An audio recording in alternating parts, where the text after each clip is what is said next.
This is Changing Denver, the show about our city, how we make it and how it makes us. I'm Paul Karolyi.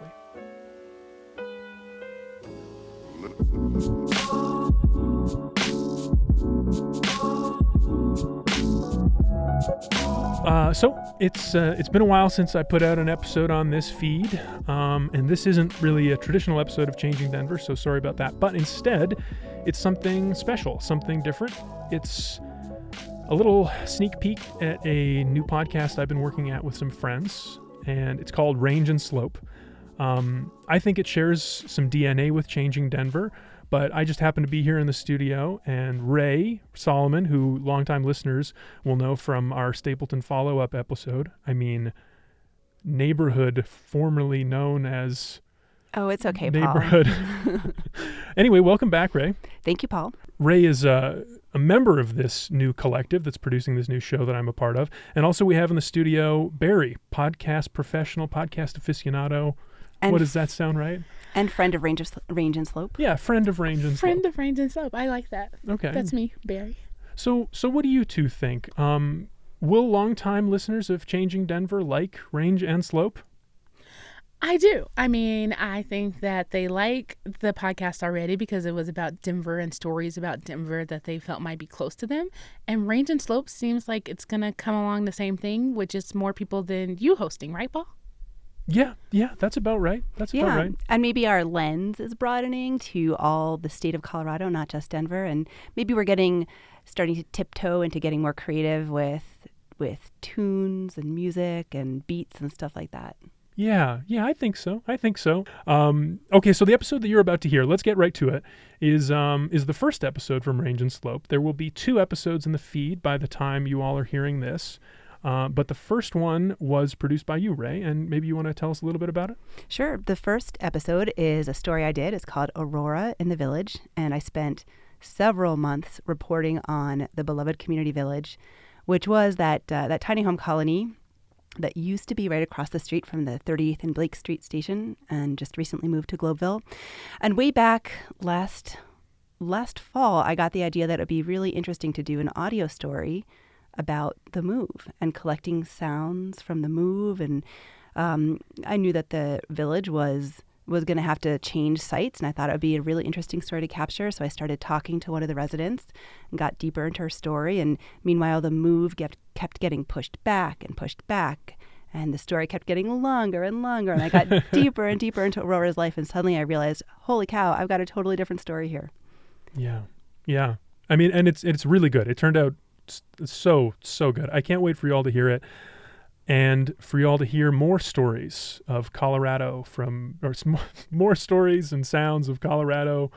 What's the tagline that we've agreed on? We're still stories and sounds from prairie to peak. That's it. Stories and sounds from prairie to peak.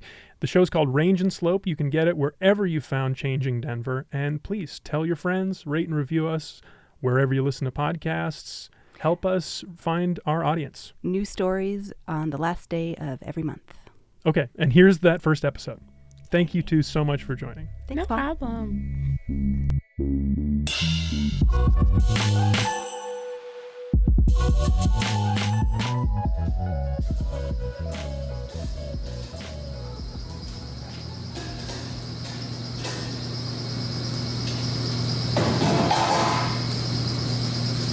There's a toppings bar right over there with lettuce, pickles, onions, the whole 9 yards, everything you need on your burger.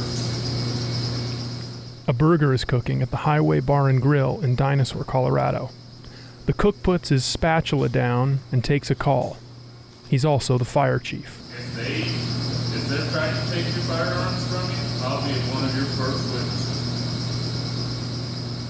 This is Range and Slope, sounds and stories from prairie to peak. I'm Paul Karolyi of the Range and Slope Collective, and I'm also your host for this, our very first episode.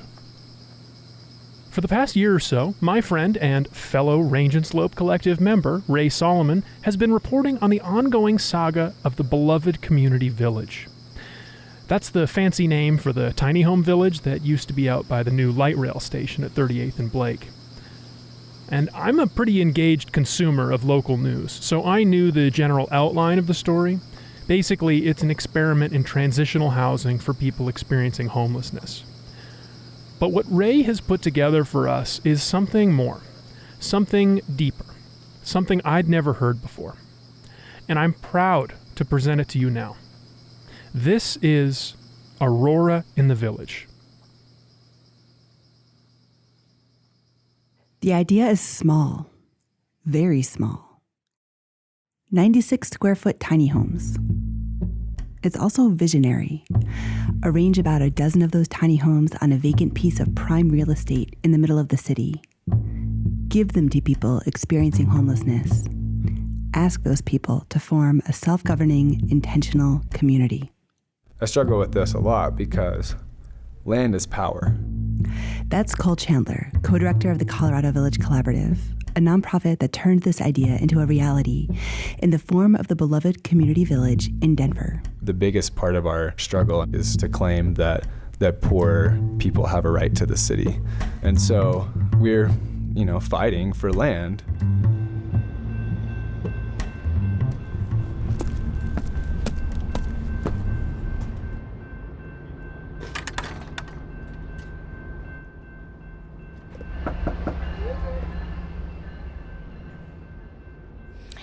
I want to go by Aurora Faye Babcock.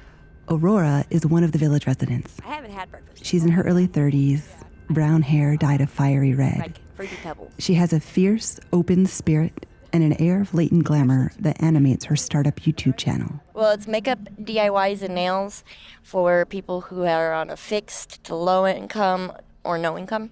I only have one video up at the moment because I have a normal job, sort of.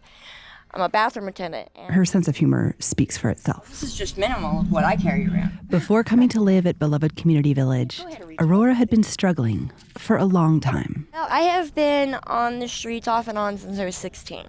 A lot of it had to do with the fact that my younger self was one of those 16-year-olds, oh, I can do this, I know everything, I'm right, you're wrong type person. And my dad was like, fine, you want to be like that?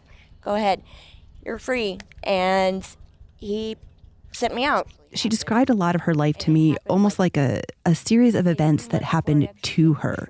Like there were no forks in her road, only sharp turns where she didn't have the opportunity to choose her own direction. About how you came to the streets? Dropped out of high school because I was homeless at the time and I couldn't make it to school. I ended up getting pregnant with my first child in 3 days, and he bruised him. They were going to take my son. And the cops came in. I ended up getting pregnant again a year ago. It was during that time he was hitting me, causing me to miscarry. He was sleeping with somebody else. It was the only house we had.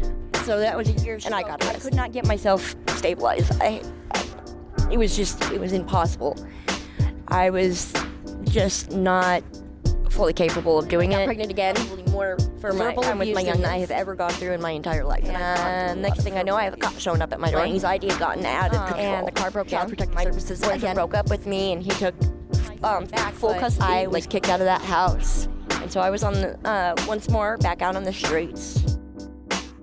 And then my street daughter came to me and were like, "So we're opening up a village," and I'm like, "Cool."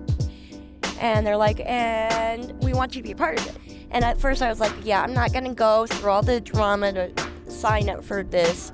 If it's temporary housing, I can't do that. I need permanent housing. Well, I later found out it was only temporary where the village stays, not who's in the village. And so, Aurora made a choice. So yes, I was one of the founding villagers. She moved into her tiny house when the village opened in July of 2017. We went in for the interview. There was 3 of us, and there was only 2 houses at the time. When I first met Aurora on a chilly day in December of last year, she showed me around her village. Directly across the street was a train station, just one stop out of downtown Denver. My house has too many people in it. I can't really show you the inside of that one. Do you live with? A chain link fence around the village was decorated in rainbow colors, and major construction projects on several neighboring lots closed in on the village from all sides. Okay, so it's like almost like a studio. They look like sheds.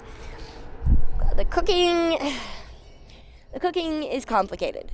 We are not allowed to cook inside the houses. There's no communal cooking facility. No, you're right. How do you eat?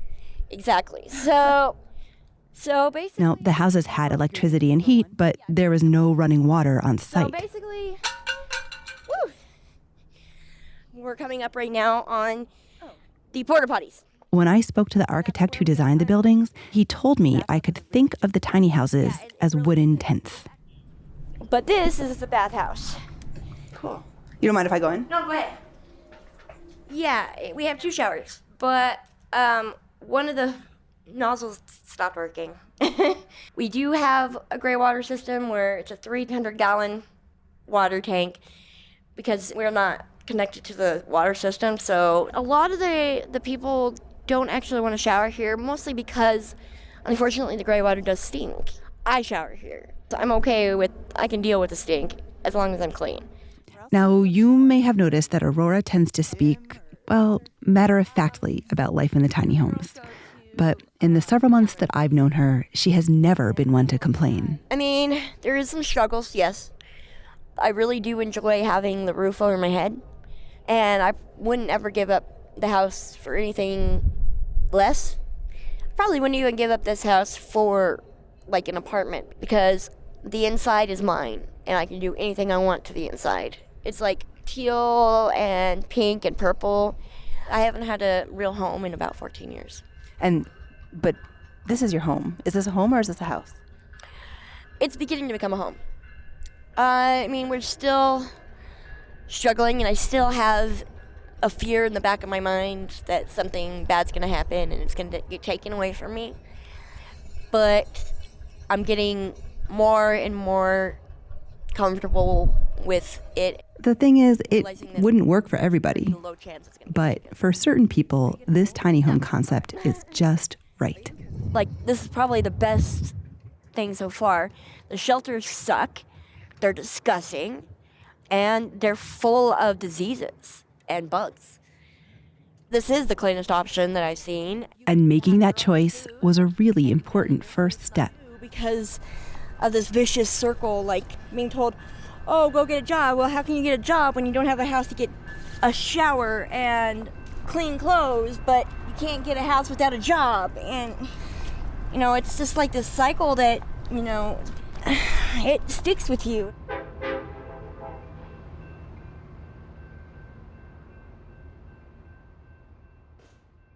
There were also other important choices. She chose her people. The homeless community is also a family. And a large amount of the people in that community, they didn't have family ties. But those of us who are true to it, we take care of the family. It's really, I've always said it's a society within a society. Yeah, you told me that before. So. And now that she has a home, she's in a much better position to tend to those relationships. Her roommates, and actually there are 2, are her street mom and dad. Mary Elizabeth Dotson, but I go by Mama Liz. Roy Vincent Brown. They all call me Papa Roy. Back in the day, Mom and Pops were high school sweethearts. Now Mama Liz is confined to a wheelchair, but in the village, Roy does more than enough work for the 2 of them, dealing with that gray water system in the bathhouse. I put it on myself because, it helps everybody out, earn my keep.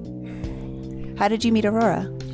I met her through the Samaritan House Women's Overnight Shelter, and we clicked because we're both, quiet, reserved. We kind of keep to ourselves, but then again, we have our soapbox, which is the homeless community. Can you describe the street mother, street daughter relationship? I'm there when they need someone to just come talk to, advice, just need someone to cry on their shoulder, and it's a mutual respect thing. How many street kids do you have? Between Denver, Aurora, Boulder, and back home in Texas, how many was it, baby? 263 adopted street kids, and that's from everywhere that we've lived. How did you guys come to Beloved Community Village? Actually, we were invited to stay there by her street daughter Scylla. She's also one of mine. Scylla invited us to come stay at the Cirque House until we could figure something else out. And then Aurora helped us figure something else out. She said, "Would y'all like to be my roommates?" Sure. Aurora chose her roommates and has cheerfully shared her home with them since last November. That's 3 adults living in a room smaller than some closets, not to mention Shadow, a slinky black cat who's also in the mix. For Aurora, there wasn't even a question of having enough space. Her street mom and dad were in need and she was going to help them. That's how the street family works.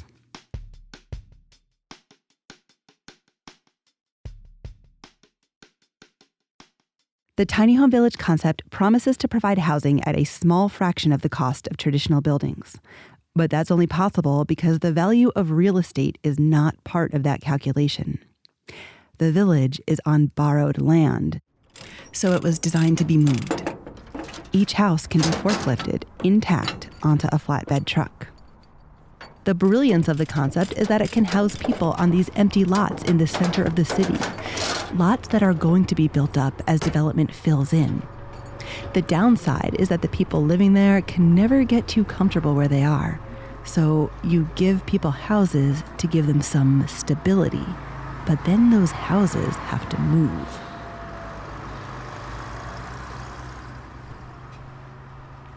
So in December of last year, the village was approaching one of those moves.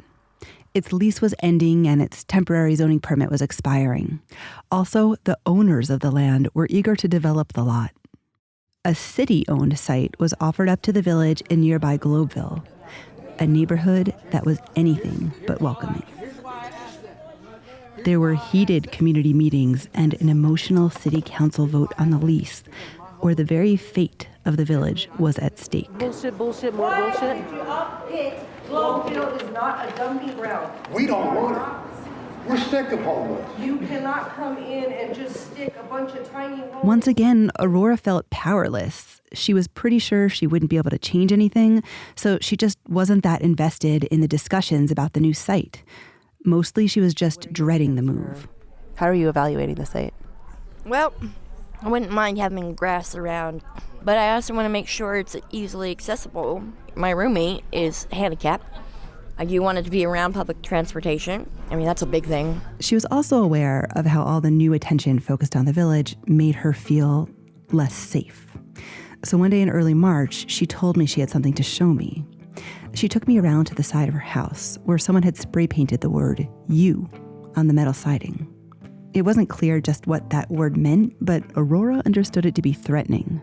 Some stranger had entered the village unseen and vandalized her home.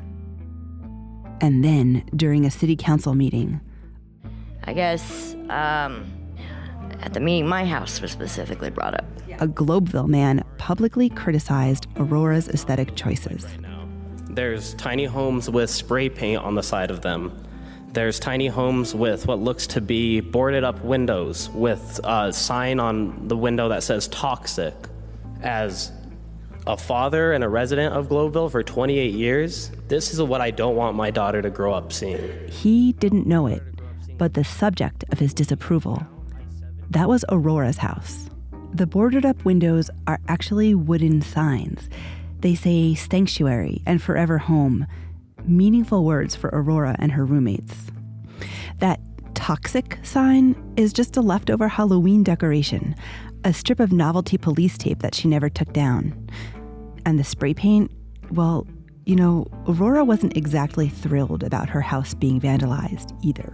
And so when my house was brought up specifically, you know, that really frustrated me because I felt attacked. She enjoyed decorating her house to reflect her own style. It was something she hadn't been able to do during her years on the street.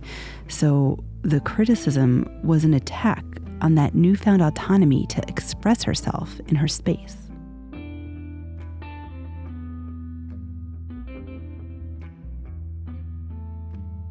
Singling out Aurora's house was unsettling, but policing the look of the tiny homes and the behavior of the people who live in them, that's nothing new. It's something really uncomfortable that Aurora's talked about a lot in one way or another over the months that we've been meeting. We're still kind of walking on eggshells. I don't know how many times a meeting I hear we're still being watched. Because the beloved community village model of housing is still in beta. It just hasn't been done before, this small colony of tiny homes designed to hop from empty lot to empty lot as the urban fabric fills in around it in this rapidly gentrifying city. The village organizers want to scale the model up. They want to build other tiny home villages on other empty lots. They're proving the concept with the beloved community village, using the success of the pilot to win over important allies. So the choices that Aurora makes in her home are constantly being monitored and judged, and they directly affect whether other people in similar situations will get that same opportunity to choose a home. So your life is a pilot program. That's a lot of pressure. Oh yeah, our village was the start of this, but we're not, in a sense, we're just here.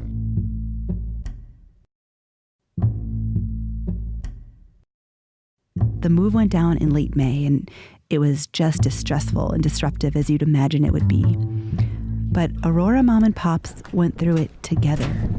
All right, Pops, see you down there. All right, I'll be down in just a second. Triple check everything. They shared a hotel room and tried to make things just a little bit easier for each other during a difficult time. I helped what I could pack up, but otherwise I was kind of in the way, so they got me out of the way. I'm in a wheelchair. And when everything was set up at the new site, they moved back into their tiny home Just right together. down the way here. I see them. That's your house. Oh, you got the ramp. Yes. Got the ramp? Cool. Nice. And we're about middle of the lot. Oh, there's that house. Yeah. The village has just 3 years at this Globeville site before it'll have to move yet again. So the existential threat to the village is still there, just kicked down the road a little bit. But the fact that the village survived and continues to function after so much uncertainty and so much uprooting, well, that's not nothing. And it's due to the strength of the people who live in the village. Because while Aurora didn't have a say in where the village would end up, she did choose the people who went there with her. Land is power. But for one woman and her street family, community is power too.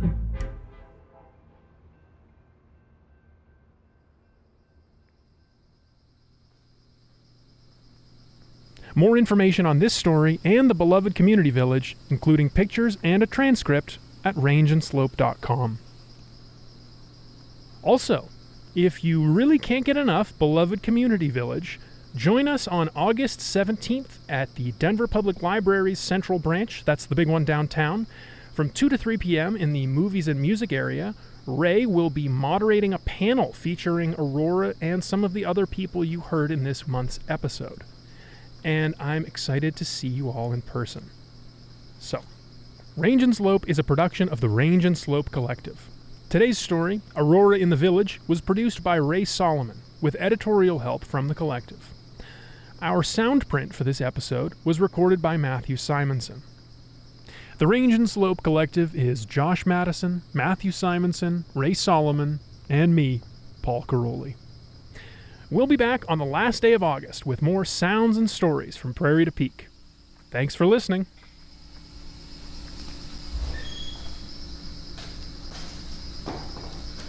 You guys enjoy your day. Yeah, you too.